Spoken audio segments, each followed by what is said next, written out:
Welcome back to the Privated Podcast, where we spotlight extraordinary people and remarkable talent reshaping our world. Today we're joined by Leigh Monichon. She's a co-founder of Aspire Advocacy. Leigh is a dedicated special education advocate with over a decade of experience helping families navigate the complex and often overwhelming special education system. She has a background spanning advocacy, employment development, even sales. Leigh brings a unique blend of persistence, communication, and compassion to her work. She has supported countless families in Santa Clara County and beyond, ensuring students' best interests remain at the heart of every conversation.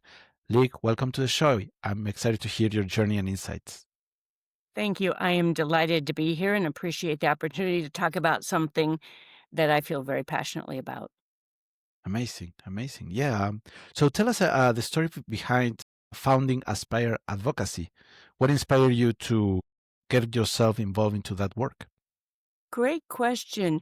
Many decades ago, I had my first child, and we knew there was something wrong and didn't know what. It was like I had this little package, but I didn't know what was in there. The school isn't very good at kids like that. They just kind of tend to put them in classes where they work with them a little bit, but it tends to be what they call moderate to severe, so they don't push him that hard. And he was showing these signs that he was really bright because he was very interested in computers and pretty good at them at a year and a half old, which, okay, he can't be as disabled as they say if he can do that. So I had to try to figure out what it was inside him because their tests don't show any of that.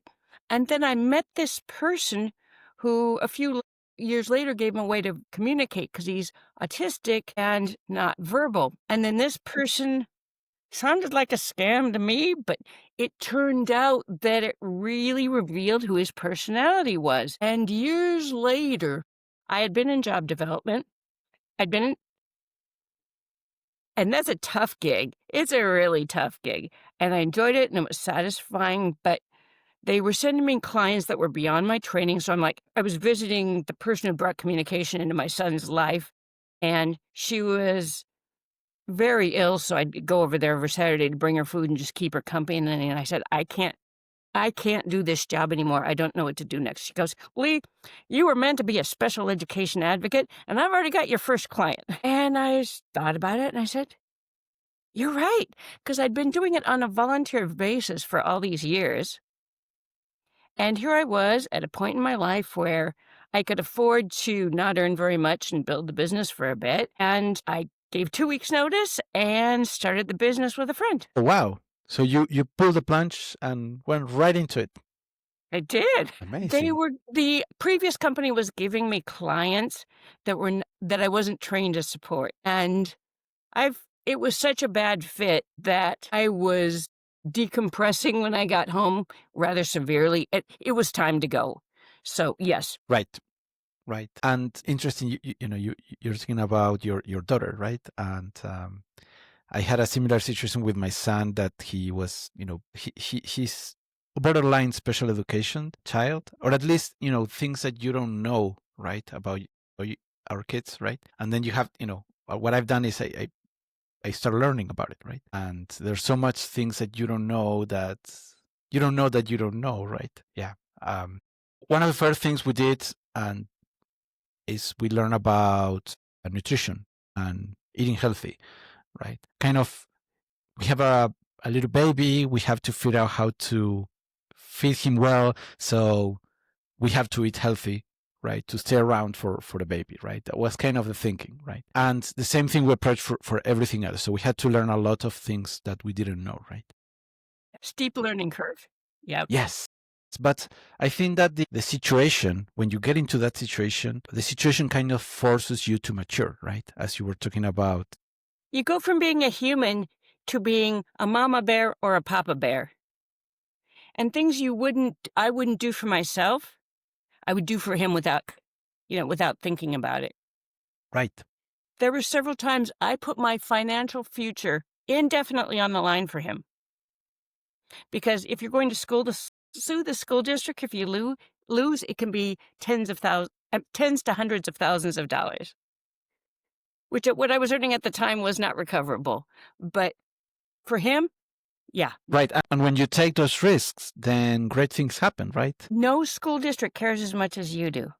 So yes, if and when you are determined, yes, you can move mountains. Right.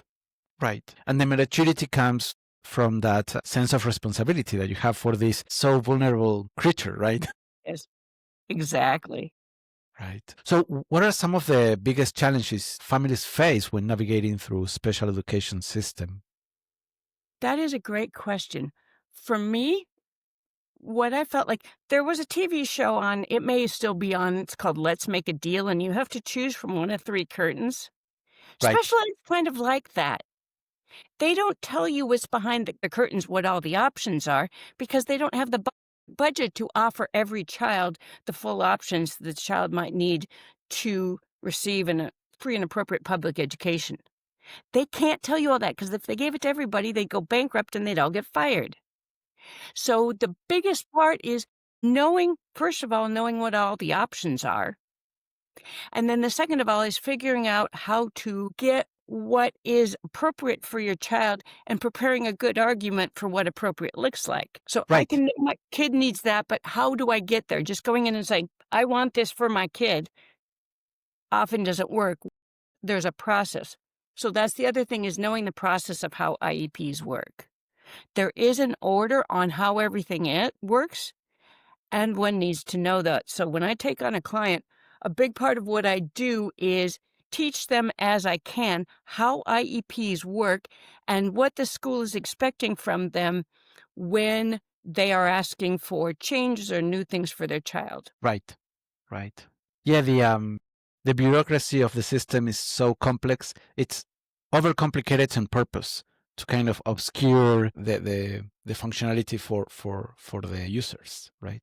Exactly. And it's a lot of it's budget. A lot of Right. it's budget. If we say no to everybody, most parents will go away. It's true. Is is that true? No, it's true. My son was in a horrible, horrible class, and I was complaining at the state level, and the number 2 person in special ed in the county was sent to handle me. And I tried to get the other parents to complain too. They're like, "We'll see how you do. Thanks, Right. guy." And it wasn't until I called and kind of embarrassed each last one of them that I got a kind of a grew. And we got the class shut down. I've always been a bit of a rebel. Again, this is more for I would do this for my kid where I probably wouldn't do it for me. But the room needed to get shut down, and we did. Right, because the dynamic was not working The out. environment was unsafe. We didn't have a trained teacher. There were multiple health and safety issues. One kid was beating everybody else up. I mean, there Right. Right. I had a similar situation with my son where we sent him to a private school, but they were changing teachers all the time, right? And then we learned from so basically at the end of the year they would have to grade the students, and everything was great, until at the end of the year it's like your kid is not going to pass because it's not good enough, right? And they didn't said it to my kid, they said it for other kids, right? But still, that means that they fail throughout the whole year and never tell anything, right? And exactly. it's a similar thing, but here because it's private, they kind of obscure that with this false empathy, right? Right.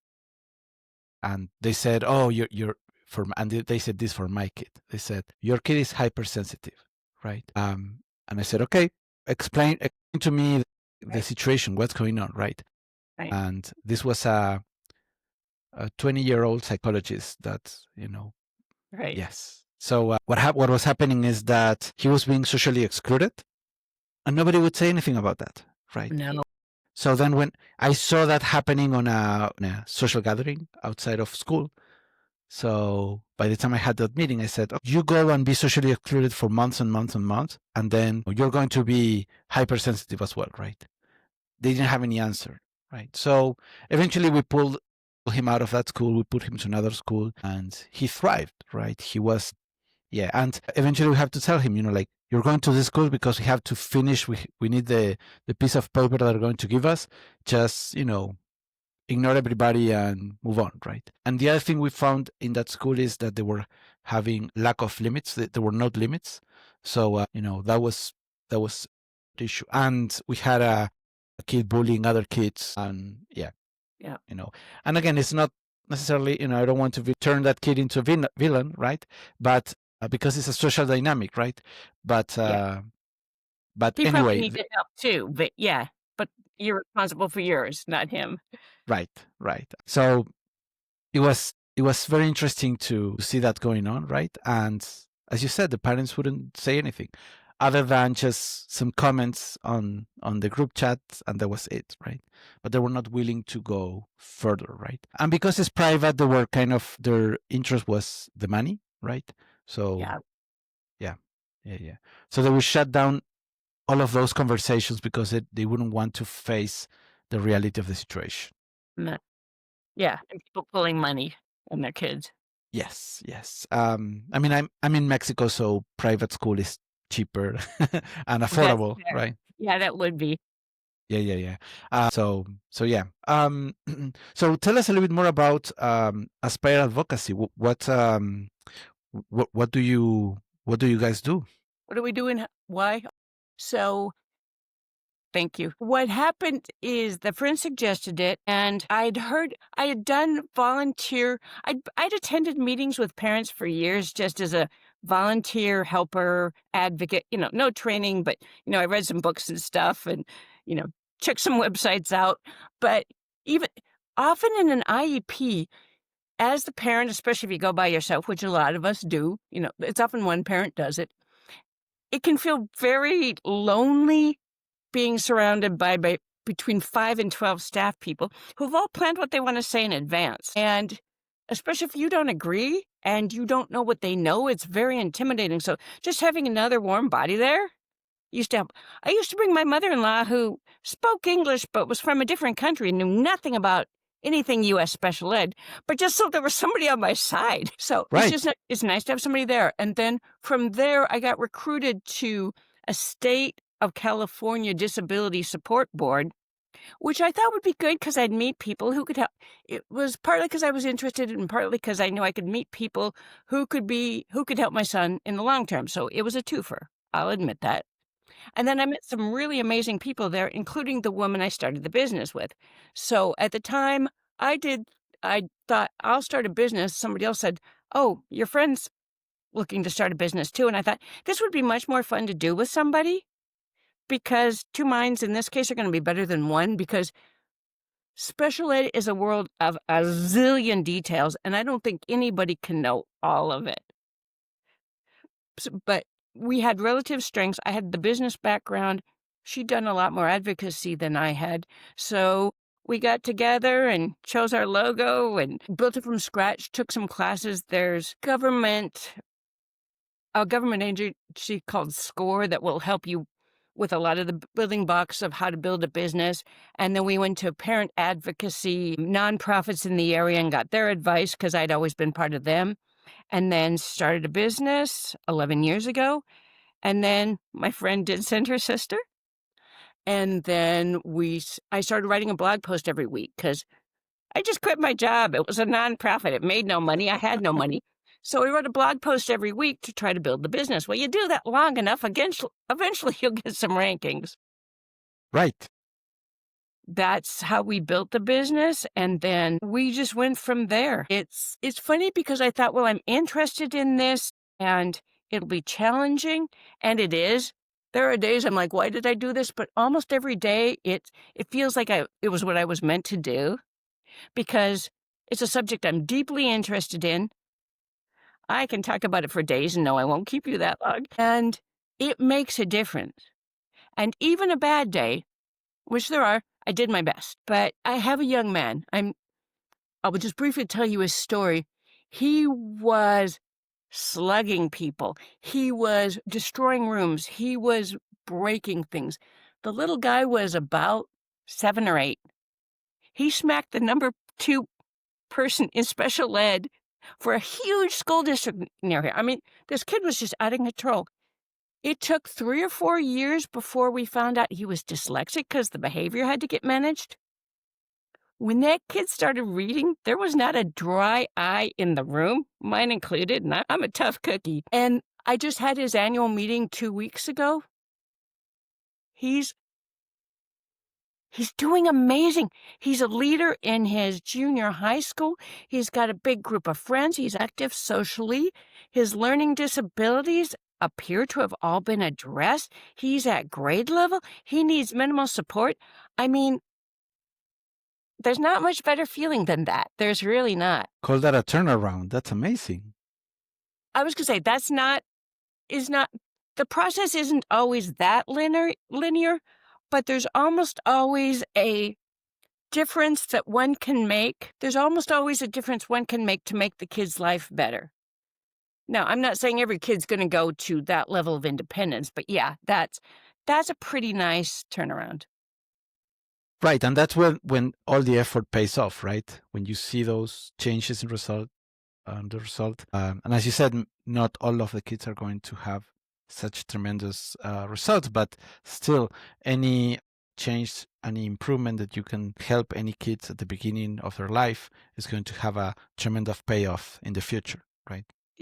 Exactly. And the other thing as a parent, and you know this, is that as a parent, did I do everything I could? So a lot of parents I'll get will be angry and upset. I've had parents call me in tears just because things have gone so badly. When a parent can sit at an IEP meeting and say, "That went really well. I'm so happy with how my kid is doing. I'm so happy with how the school's treating him." And they go from being scared, angry, shut down to fully participatory. I have another client. She was so anxious, she never spoke. And I provide as much coaching as people like, and I always say, "Do you want to talk or do you want me to talk?" Because I want the parents to have their voices as much as they want to. And every meeting, actually, she talks more. And I am just loving watching her confidence as her child does better and better at school. I mean, you can see my face. I love this stuff. Right, because you're changing people's life, not only the kids, but also the families, right? Yes. And with Yeah, my son, I look back and I say, "Did I do everything I could?" Yes. Did I do everything right? No, but I did everything I could. And I think right, as a parent, that's how I wanna look back, and that's how I want the families I support to look back. Yes, we did everything we could. right. Right. Because mistakes are going to be, you're going to commit mistakes throughout the process, right? Yeah. And it doesn't make sense to beat yourself up to saying, well, if I detected this sooner, if I done this sooner, but, people do the changes when they find out, talking about what you don't know, right? Until you Correct. learn, right? Correct. And until you don't have that situation, that problem in front of you, that you can do something about it, right? So it's part of the learning process, in my opinion, right? Agreed. I still learn stuff all the time. I learned something about 6 months ago. I'm like, "That would have been really helpful to know when my kid was in school." That's another thing I love about my job is it's never the same twice, and I am always learning new things because there are just so many variations and so many possible rules, and the laws change, and I'm never bored. Right, right. What do you think are the misconceptions people often have about special ed? Good question. They don't realize it's about the money often, so they think if they ask, they'll get, and often that's true, but it's how you ask, and you have to essentially build a case. So I think that's part of it. I think the other part of it is that you can set it and forget it. So you have to have a minimum of the special education meetings called an IEP, Individualized Educational Plan. You have to have a minimum of one a year. Some parents will have one, and then they won't really be in touch again till a year later. And for some kids that can work, but for most kids, you need to check in more often than that because you need to make sure if it's off track, especially if your child's learning to read or has just a more significant disability like reading, like writing. Sometimes you got to keep a little more of an eye on it. Right, right. When do you think families should engage with Aspire Advocacy? What are the things that they should signals that they should take into consideration to figure out, okay, I need to reach out to you? Sure. So we serve kids 3 to 22 because those are the ones covered by state and federal rules around education. It's a different system from birth to 3, and it's a different system from 22 on. So at the point where you don't understand why the decision's making what it's making, when they're not listening to your concerns, and there's different steps. Sometimes they'll have what's called an SST meeting, a student study team meeting, I think it is. Don't quote you. The video will record me on that, but I'm not involved in those because those aren't special ed. And what they do is get together and say, "I'm concerned. Are you concerned? Are you concerned? Yeah, we got this." And what happens is nothing gets done. With IEPs, there is a documented process. There are timelines. There are steps that have to happen in a certain order, and there are timelines. So at the point where you're not feeling heard and delaying several months or even a year or 2 would harm your child, that's the time to call me. The other time is that when your child's not meeting their goals or the team isn't listening to you on what the goals should be, then that's another time. Because that's when they use a bureaucracy to give you excuse not to help their kids, right? Exactly. I believe that teachers are doing divine work. I genuinely do. And the system is a business. Those two are not mutually exclusive. The schools tend to put kids on a certain path. And what I can do is really make sure it's individualized. So if you feel like your kid isn't getting what they need from one of those paths, again, that's a good way to do it. Is your child's education being individualized to his or her needs? That's what I help with. I do get principals saying, "We can't do that." I said, I kind of thought the first word was individualized. So yeah, I think you can. Those are the sorts of things. Right. Right. The more I learn about education systems, the more I learn that it's is a factory to produce factory workers, right? It's a production line. It's a production line, yes. I was wondering if that was too crass to say, but yeah, I tell parents that. It's kinda like they're making sausages or, some sort of whatever. Not that their kids are sausage, you know what I mean. But yeah, there's a production line, and we're gonna put your kid on the production line, and they go through their education. And the kids I serve and their families need a more personalized experience. And that's why the school exists. That's why the federal and state laws exist. Right, right. I mean, you have the the desks all the same, all aligned to the front. People, kids in uniform. I don't know if they're still using uniforms in Santa Clara, but you know, kids in uniform. All of that is a system designed to dehumanize you a little bit, but basically it's designed to, push you towards this production line, right? I mean, again, I'm putting a wide brush for all the institutions. They're not all like that, but the system is designed that way, right? So how can you make it personalized if it's designed as a massive production line, right? Exactly. And that serves a lot of kids, or we wouldn't do it that way. But the families I work with, their child is not being served, is not getting his or her needs met. Right, right. And I understand the teacher's dilemma that has 10, 20, 30 kids, as many as they can fit in the room, Yes. and they cannot have the specialized time for each of them, right? And that's a big part of what I do too. I don't want anybody's kid to be that kid. The kid that the teacher is going, ugh. I want the teacher to have the support he or she needs to help the kid. And I want the student to have the support that he or she needs to be successful.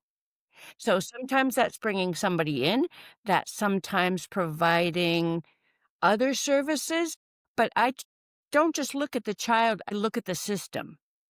Because here, I have a surprising number of friends who are kindergarten teachers. I don't know how that happened, it just did. But they tell me, every year I get 4 or 5 kids that don't have an IEP who probably should. And that's makes the teacher's job harder. That takes away from their ability to serve their other kid, and those 4 or 5 kids are not gonna get their needs met. So I do try to look holistically as well, and is the teacher happy? Can I support the teacher? And so in terms of when we're talking about supports for the child, that's one of my thoughts too, and I'll say to the teacher, "What do you need to do in order to be able to serve this child?" And often they'll tell me, and then I'll ask the team for it. Right, right. And sometimes they don't know how much they can ask to the system, right? Exactly. Or they cannot build a case for it, right? I'm not saying I don't well, that's exactly, and sometimes I can tell from what they've written, and sometimes I hear things through the grapevine, so, I anyway, I get data. Right, right. Sometimes you have to read between the lines, interpret body language. Yeah, Yes, yes. Yeah. Well, one thing I've done with my son is to tell him, and this kind of happened because of the situation that he was going through on the school, is tell me how you want to, what happened at school, right? I don't know if I think it happens with all kids, but everybody says, "Oh, fine," and that's it, yeah, right? yeah, So we start finding different strategies, different questions. Tell me something. Sometimes there was you had a laugh or something that makes you sad, right? To try to squeeze as much information as possible, right? yeah, Because that way they can start talking about it, right? And that opened my eyes to see what was going on at school. Recently he told me that he cried, right? And I was, okay, what happened? He's like, well, um, I asked the teacher not to give us the answer to the exercise, and she did, so I cried. Oh, poor little guy. So yeah, I mean, I understand where he was coming from, but I'm thinking more that the teacher was following a schedule, right? And Right, she needed right, to move on, right? But he was fresh. he was very particular on that. Yeah, And I know he's very particular on those type of things, right? So I told you I asked him to review my book, right, and do this editor work, right, and the files on the book start with the two because we have a spreadsheet and the first line is two. The first line is the titles, right? The second row is the one that has the first data, if you like, right? So he didn't like it, print me the file number one. You're printing me the file number two. The one is missing, right? So it took me 5 minutes, show him the spreadsheet. He still wouldn't accept that. It's like the word is not in order because I'm starting with number two, not number one, right? yeah. So I understand that my son, is very particular on those type of things. I think we all have our areas. There's some Yes. things I'm really picky about too, but I'm not sharing those today. Yes, completely understand. So, what was one of the most impactful success stories you've been part of? I think I already ratted myself out on that young man that went from so disabled. He was he was not even in the classroom. He was one-to-one with somebody in an external room just to get through his day. Wow. And then we got him to a school that was more behavior support focused. And then they discovered he had so many behaviors that we didn't know nobody knew he was dyslexic because we couldn't get him to sit still and stop being active long enough to find out whether or not he could read. So when we found out he was dyslexic, then he got extra support around reading. And then a year later in an IEP meeting, he came long enough to read. And as I said earlier, there wasn't a dry eye in the house. I mean, and that he's gone now and what he he he barely even needs services. We have a few just because he's about to transition to high school, and that's going to be a lot more stressful, but he's probably my biggest success story, but there are lots of other that aren't quite as linear. I have a young man who he's very particular about a number of things like we were talking about, but as long as he's managed a certain way, he's a model student and does great.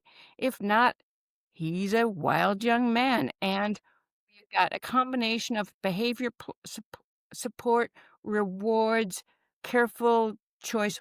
We don't get to choose the teacher in this area, but we can kind of suggest to the team what might work best, and they often seem to try to work with it. Getting the right person and making sure she has the understanding. And this year, he's got some close friends, which he didn't before, and he's a successful member of his second grade. I mean, that to me is exciting. The other thing is the number of kids who have learned how to read, who have increased their personal care skills, who have graduated out of special ed. I mean, there's a lot of little victories and there's some really spectacular victories. So I feel bad I can't mention a lot more of my clients, but we only have an hour. So, but that's the the change in their lives and the change in their families' lives, and as a parent, knowing that I've given that support to them and helped him on their on their journey and the family. Right. Right. Yeah. Sorry, that It's was a hard lot. to it's hard to choose one success story because it's it's choosing your favorite son. It's hard. It's impossible, right? Yeah. It really is, or even some kids that need just super high support. I had a mom who was just drowning. Single parent, 3 kids with really high support needs. Worked with their district. They're now all in a really great school that's giving them the support they need and ways to communicate. That's the other thing, especially, having a son similar, giving somebody who's never communicated multiple ways to communicate. Speech therapy, alternative and augmentative communication, devices, trialing devices, getting them supportive tech. This is Silicon Valley. If they can't get tech here, where can they? Right. So being able to help somebody communicate who has only ever been nonverbal and gestural and given a functional way to communicate, that makes me really happy. Right. Right. I think you kind of mentioned it, but can you expand a little bit more on what role does empathy play on these situations? Empathy? That Empathy. is Yeah. it is a great question. I used to get sick in my stomach for a month before each of my kids' meetings, and he had 6 or 8 meetings a year. I had an upset stomach a lot. Mama bear, what can I say? I understand how they're feeling. I understand how important this is to them, and I understand they want to be heard and want to feel like they're doing the best for their child. So, I think you can be good at this job and not be a parent. I genuinely do.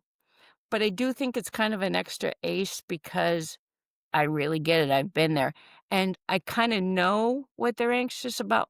Plus, I do both an intake form and an interview with them before, at the early stages of working together. But I think it just makes it so much easier because we're both kind of here, and I understand the path. The other thing is as I tell parents, I care deeply about what happens to your child, but I don't care the way you do. So it's a little easier for me to advocate for their child because I tell parents it's like having your heart on the table. And if the district pokes it, your heart hurts. So caring deeply, but not having my heart on the table, I think helps me too. So I think I'm a better listener for it. I think I understand where they're coming from better. And I think it gives me that extra bit of passion that allows me to be better at my job. I don't think you can do this job if you don't care about it. Right. Right. Yeah. You come from a place of understanding, but also you need a little bit of emotional detachment, Yeah. um, because when it happens to your kid, as you mentioned, mama bear, Yeah. all the emotions goes up, right? And having the cool to be able to navigate through the ordeal because it's challenging, right? Being able to have the coolness to give the right answers, to move the process forward, right? Because an emotional outburst sometimes is not the right answer, right? In these meetings, it rarely is. Right. So, you know, Yeah, it's better if we can keep it kinda businesslike, and if they've just talked unkind stuff about your kid, that can be hard. Yes. Yes. So you also mentioned resilience, right? Well, you describe resilience, right? Resilience, empathy, right? And coming from a place of experience, I think Yeah. that's a great combination, right? I do really think it helps. I understand the fight. I understand the toll it takes. I understand that you need breaks from it. For the parents that want it, I also do some I'm not a counselor, but I'll say, "I know this is uncomfortable. I know this is hard." I'll even tell my parents, "If somebody needs to be bad cop, let me be bad cop." I I've developed skills as I've gotten older that I can say hard things nicely to the school team. But again, it's not my child. It's a level of caring, but it's not quite the same. So we talk about resilience, we talk about empathy, but also the other part that I don't think we talk a little bit about is the role of regulations, right? How do you keep current on the changes on regulations to allow you to be more effective on the mission? That is a great question. The back when I first started with my son, we had to go to the library for encyclopedias, dial-up was about a thing then, but it was in its early days. It's so much easier now. I'm not a lawyer, and I have to be careful to not sound like I'm pretending to be a lawyer, but as an advocate, I watch what's happening with the federal rules, and then I watch what's happening with the state rules because both of them govern the educational progress for our students. So typically I'm on listservs. Understood.org is really good. Rights Law, I think they're .com, they could be .org. Both are really good parent-centered websites that follow a lot of this stuff. And then just actually, I'm enough of an ed nerd, I enjoy going and reading the rules. I know it's weird, and if you said that to me 20 years ago, I'd have been, "What's the matter with you?" But they're actually written fairly clearly, and if you understand them, which they're not written that complicated, that could actually be quite effective. Right, right, because the system is bound to the rules, right? Often the school staff haven't read them or think they understand them, but not quite. So I don't get into legal, well, this and that, but I understood. My shtick is this. I don't know if you, I'm showing my age here. There used to be a show called Columbo where this guy would act like he was a little fuzzy and then he'd always get the criminal in the end. I kind of do a polite version of that. I shouldn't let my stuff probably go out on the internet, but here we are. Um, oh, I've never heard of that rule before. Could you show me where I could find that? Could you send me a copy of that, please? You can't get mad at me. I'm just be I'm just I'm just asking questions. So knowing what they are is key so that I can do that. Like I said, I follow those sites and I look in journals that apply to the special ed community. So because I have to stay up on those. Right, right. So just right when you're leaving, one final question, Sure. right?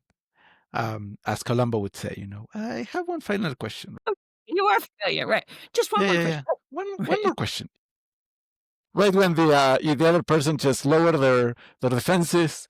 One Right. final question, and I think that's key because instead of confrontation, right, use more the Socratic method, right, by asking questions, right. I think that you might know or might not, but it's more of an exploration. It's a non-confrontational, you know, Right.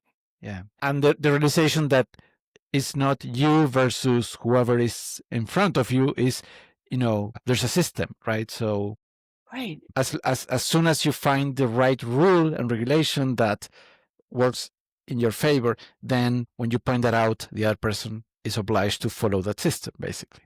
Exactly. And thank you for leading me to this because now you're getting me all even I've enjoyed this, but even happier. So, yes, I believe the people at the school want to do good. You don't go into that line of work if you don't want to help kids. I genuinely believe that they're there to do the right thing and that systems can get in their way. I always And IEP meetings can be so stressful and so deadly serious. I always try to crack a little light-hearted joke or say, email the team how happy I am to be working with them because a lot of them get anxious that an advocate's going to be theirs. Because some people take kind of a combative approach, and I just want to signal early on, I want to work with you. If I can make an IEP fun and effective, that's great. And building relationships in my community, both with the schools and with families, only helps my kids even that much more. I can have, and I mean, I tell my parents before I do this, but I can have private conversations that say, here's what we think he really needs, and we'll talk about it in the meeting so they have a chance to think about it. And honestly, don't you try a little harder to help people you like than somebody who's in your face being aggressive all the time? I just think it's a better way to do business, and I think it's a lot more fun. Yes, yes. And the I understand the position of the teachers or the administratives at the organization, where they have to say no, they have to reject because of the limitations of the system, Right. and they have to take the toll of the you know of the angry of the parent or whoever's on the other Exactly. side, right? So I can understand how also is worry for them to, you know, another meeting where I'm going to be yelled at for, for whatever reason, but I'm just following the system that I have in place and I have no authority to change it, right? So, Who wants to go to a meeting where you're gonna get yelled at? right, I don't. And if I can just add, often budget determines whether or not something happens, but they're not allowed to tell you that. So they have to come right. up with another excuse. I mean, that's gotta break you down a bit on the inside. Mostly teams, I'm sure there'll be exceptions, and there always are, but most teams like working with me because I do try really hard to find that common ground and help them help the student. And just tell me, you're reasonable. And if my client's way out there, I'll say, you're kind of way out there, and I don't think it's going to get us where you want to go. So could I suggest this? So I'm always working for that cordial working relationship. And the advantage I have over my client is with my kid, I never knew what we'd be doing in a year or two. With their child, I can often see multiple paths in a few years into the future just because of the life experience and working with all these other kids. So I can say, here are some paths we could go on. Here's how we get there. I think that provides parents a lot of comfort too. We're running out of time, so I'll squeeze one more question before we wrap it up. But what's the future for Aspire Advocacy? What are you planning in the future? Thank you for asking. We just spoke at a Stanford autism group the week before last. Their tech failed. Stanford! So we're going to re record that and send that out. I was lucky enough to, my partner that I started the business with had some health problems, and her doctor said no stress. So she had to retire. A few years ago, I met a school person who was just giving my kids what they needed, which I'm like, you're kind of weird, but I like you. And we had coffee a couple years ago, and she's part of the business, so she's not a parent of a student with disability, but she's got a master's in special ed and has run a department. So she Nice. keeps me organized and on my toes.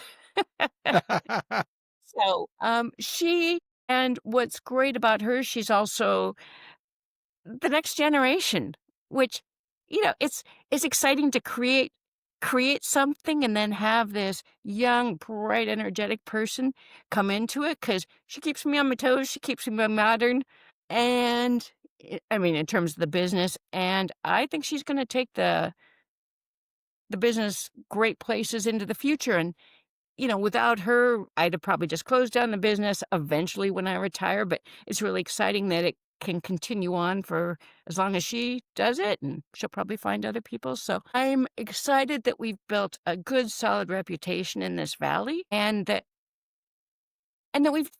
we've made so much difference because I've had so many jobs in my life that I've liked, but I feel like this is what I was born to do, and I feel like it's what my new partner was born to do. And that is such a big gift. Yes, yes, I agree. I mean, you found you found the mission, you found purpose, and now you found legacy that your mission can move forward.